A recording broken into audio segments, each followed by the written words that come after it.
Swastiastu, pemirsa Bali TV, kembali saya Winata menjumpai Anda dalam Bali Post Talk. Nah, untuk edisi kali ini saya akan mewawancarai Ketua Umum Kadin Bali, Bapak Made Ariandi, berkaitan dengan kondisi pengusaha di Bali setelah hampir 1 tahun 8 bulan kita diamuk oleh COVID-19 dan kondisinya sekarang agak sedikit mengkhawatirkan karena ada juga pemberlakuan PPKM level 4 yang kemudian ini juga memukul ekonomi Bali. Nah, bagaimana kondisinya dan mungkin tawaran-tawaran solusi ke depan yang harus dilakukan oleh Bali untuk bisa segera bangkit setelah COVID-19 ini mungkin agak sedikit melandai kembali. Kita sapa dulu narasumber kita, Om Swastiastu, Pak Ketua Umum Kadin, Pak Made Ariandi. Swastiastu, Om Swastiastu. Gimana kabarnya, Pak? Sehat. Baik, ya? sehat. Pak Ketum ya, sehat ya. Ketum baru. Ya, tetap semangat ya, ya Pak Ketum ya, dikaitan dengan kondisi kita. Nah, bisa menggambarkan sih dulu di awal talkshow ini kondisi pengusaha Bali baik-baik saja? Ya tentu tidak baik-baik saja pasti. Bagaimana? Apa mereka tetap bertahan, tetap tabah seperti apa, Pak Made, Pak Ketum? Terima kasih, Om Swastiastu. Selamat pagi, teman-teman pemirsa Bali TV. Kami langsung aja mengatakan bahwa kondisi teman-teman di dunia usaha itu sepertinya sudah stuck, sudah 18, mungkin menginjak ke bulan 19 sekarang ini. Ya seperti itu adanya dengan ada PPKM yang harus dilakukan. Jadi kebijakan sebuah negara tidak akan pernah dia akan melaksanakan kebijakan yang akan menyakiti atau semua lapisan masyarakatnya atau rakyatnya. Tapi ini sebuah pilihan harus dilakukan sebab kalau tidak itu akan terjadi stagnasi atau kolaps sebuah penanganan COVID ini yang tidak tertanggulangi dengan baik secara kesehatan. Nah, mungkin pola PPKM ini akan mengurangi gerak langkah dari ini. Ya, ada yang dikorbankan sisi ekonominya. Memang betul berat sekali dari sisi ekonomi. Tapi ini harus yang diambil. Nah, jadi kebijakan dari pusat dalam hal ini Satgas dari perintah dari Presiden langsung melalui Pak LBP, Bapak Luhut untuk Jawa Bali dan Pak Erlangga untuk di luar Jawa dan Bali, ditindaklanjuti oleh pemerintah daerah. Kadin juga akan memberikan satu solusi, melaksanakan apa yang menjadi program PPKM itu, ikut berpartisipasi penanganan. Terbukti kemarin kami sudah datangkan 41 ton oksigen konsentrat, oksigen cair, terus 150 tabung dan 125 regulator. Itu pun Bali dari sekian yang didatangkan dari luar negeri oleh Kadin Indonesia, pasca kami memilih terpilihnya Bapak Ketua Umum yang baru, Bapak Arsyad Rashid jadi Ketua Umum, dia udah masa transisi, sudah melaksanakan program pelaksanaan mengikuti mendukung. Ini menarik Pak Ketum, karena memang kondisi pengusaha yang terpukul tidak hanya di Bali, seluruh Indonesia terpukul, tapi Kadin tetap memberikan bantuan termasuk oksigen tadi ya. Itulah sebuah peluang oleh kalau kita mengorganisasi diri di dunia usaha akan lebih gampang. Tapi karena pilihan kesehatannya belum ditanggulangi, baru melangkah pada program-program recovery ekonomi. Nah, seperti kemarin kita sudah bawakan, dan Bali Astenggara dari 5 tabung yang baru datang dari luar negeri, dari rencana sekitar 20 tabung besar yang didatangkan oleh Kadin, baru 2 sudah masuk ke Bali, dan 150 botol sudah didistribusikan kepada seluruh rumah sakit swasta dan ini. Nah, itu akan jangan sampai penanganan COVID di Bali ada saudara kita yang meninggal, mohon maaf, kami diharap seperti itu, ya meninggal karena kekurangan oksigen. Itu hal itu. Dan kedua, mesin oksigen juga sedang proses, kalau sudah ngeport di Surabaya, segera akan kami serahkan kepada pemerintah daerah Bali ke, mungkin kalau tidak salah oleh Bapak Gubernur, dialokasikan di Rumah Sakit Bali Mandara. Nah, itulah peran yang menjadi peran Kadin. Sesuai kami dipanggil oleh beberapa kali oleh Bapak Gubernur mengatakan kepada kami, coba teman-teman usaha dipikirkan beban situasi seperti ini, mari kita bergandeng tangan, bergotong royong, apa yang dunia usaha dalam hal ini Kadin bisa lakukan, ayo kita bersama-sama lakukan untuk mempercepat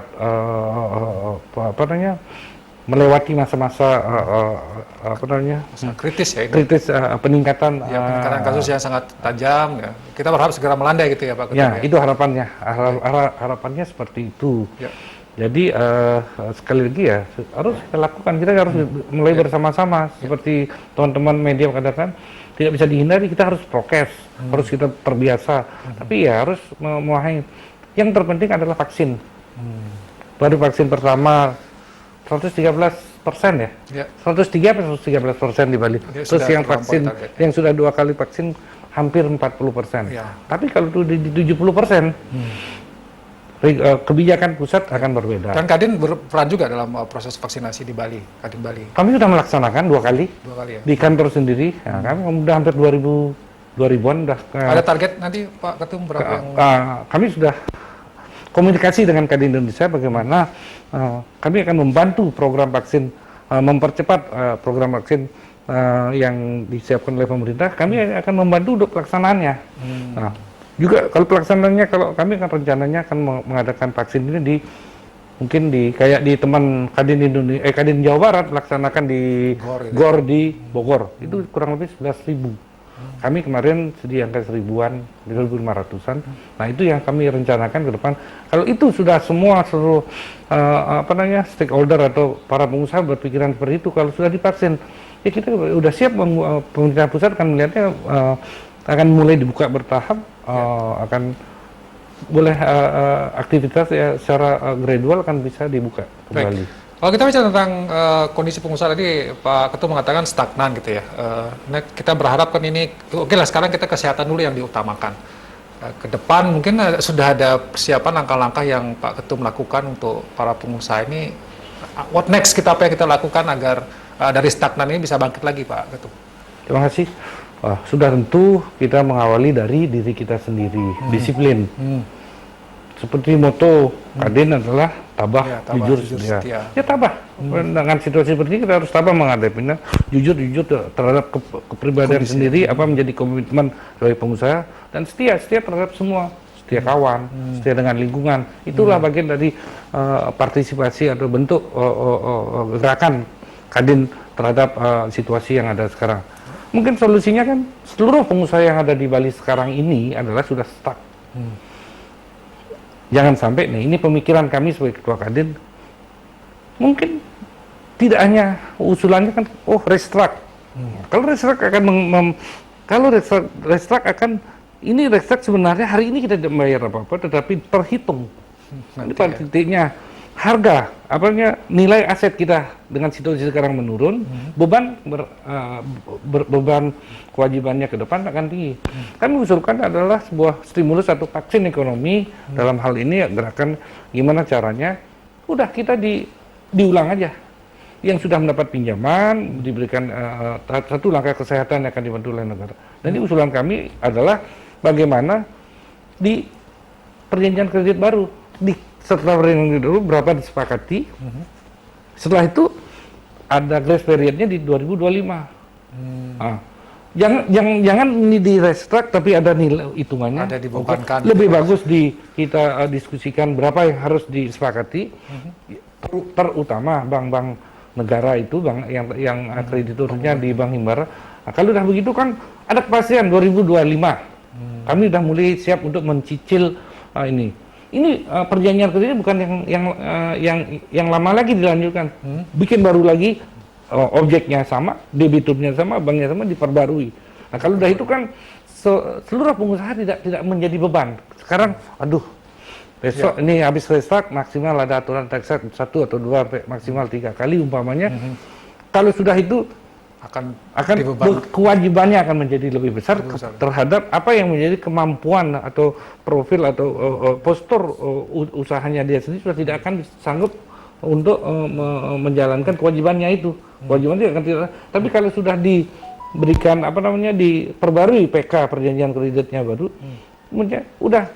sudah tidak ada tambahan sekian disepakati, grace periodnya sekian, bunganya sangat rendah. Nah, terus bagaimana terhadap bank? Bank kan harus jalan. Nah, di sanalah perannya pemerintah akan memberikan bagaimana bank kan masih laporan akhirnya kan semua rata-rata bank tidak rugi kok, masih walaupun tidak makan dirinya sendiri, tapi keuntungannya tidak ada. Kan lebih bagus itu dengan cara apa ya? Apa yang menjadi tawaran? Mungkin ekspansinya dikurangi dulu untuk bagaimana mereposisi SDM-nya yang ada di bank itu sendiri. Bank juga harus sehat kok. Nah, kalau ini sudah ada di 2 tahun lagi, kita mulai buka, kita suntikkan modal untuk perjalanan, saya rasa imun masyarakat itu bagian dari imun kok. Di luar vaksin, pemikiran para pengusaha itu akan menjadi, wah, udah tak ada pikir apa lagi selama 2 tahun, kita pikir kesehatan saja.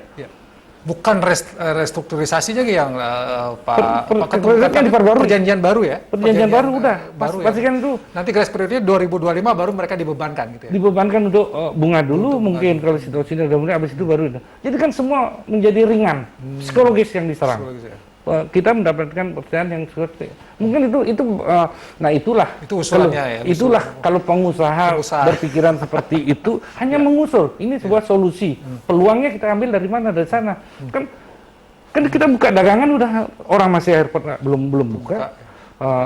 Tamu-tamu atau gerakannya yang bisa jalan ya monggo, yang jalan silahkan yang jalan. Karena ini yang ditakutkan kalau tidak dilakukan akan memungkinkan mendorong, mempercepat terjadi peralihan aset ya Pak Ketum ya. Itu yang menjadi pemikiran kami. Jangan sampai aset-aset strategis yang kita miliki hanya sekian persen. Pengusaha Bali lah katanya. Pengusaha Bali. Aset-aset yang bagus sudah dimiliki oleh perusahaan yang kebanyakan perusahaan swasta nasional dan bahkan internasional. Mereka sudah tinggal gampang aja. Kita tutup aja sudah. Hotel-hotel besar yang ada di Nusa Dua di daerah sisir di Bukit Selatan itu, di daerah selatan nggak buka, mau dia tutup aja. Tetapi masyarakat Bali yang dari mulai tahun 80-an menikmati kue dan dia berpikiran bagaimana mendinamisasi, menjaga perkembangan desain atau strategi propertinya untuk selalu bisa tampil update. Pada hampir bersamaan di era di 2017-2018 mereka meminta lagi untuk biaya perbaikan itu menambah beban pinjaman untuk perbaikan. Ternyata 2020 diharapkan menjadi itu, COVID datang, kan nggak ada yang nyangka. Bukan kesalahan ada di kami, ini global. Ya. Jadi itu yang semacam tawaran solusi ya. Kita Ketum menawarkan untuk, dan itu memungkinkan sebenarnya untuk dilakukan gitu ya. Tidak ada yang dirugikan kok. Tidak ada yang dirugikan. Tidak ada yang dirugikan. Kan ketimbang diberikan bansos apa kan terus ini angkanya berjalan, argumennya tetap jalan. Tetap jalan. Nah, itu jadi beban sebenarnya bagi pengusaha sebenarnya. Jadi psikologisnya diserang. Oke. Bisa kan saya banyak udah yang melempar asetnya karena takut ini kan ada. Jadi dijual murah. Besok kalau ini sudah teratasi situasi COVID-nya, nanti tuannya beda lagi. Ya. Kita malah jadi tamu atau apa. Itu yang menjadi pemikiran kami di Bali. Oke, baik. Terima kasih Pak Ketum atas waktunya. Saya kira cukup cerdas itulah ide solusi yang mungkin ditawarkan dan tidak ada yang dirugikan dalam konteks ini dan berkaitan dengan pengusaha daripada stagnan. Sekarang ada restrukturisasi, tetapi ini juga tetap jadi beban buat pengusaha ke depan karena ini hanya peralihan beban saja sebenarnya restrukturisasi sekarang diringankan, tapi nanti akan mungkin grace period yang 2025 bayar bunga saja dan segala macam, ini ada perjanjian baru yang bisa dilakukan, mungkin bisa jadi solusi. Tapi kita harus menghargai apa yang sudah dilakukan Kadin. Kalau restruct itu argonya terjalan. Argonya terjalan gitu ya. Nah, kalau ini nggak usah di 25. Oke. Dan kita juga menghargai apa yang sudah dilakukan oleh Kadin, ada bantuan oksigen, kemudian vaksinasi yang dilakukan ini. Begitu pengusaha sudah stagnan, sudah kecapean ini juga, tapi tetap berupaya untuk bagaimana membantu masyarakat. Ini luar biasa Kadin.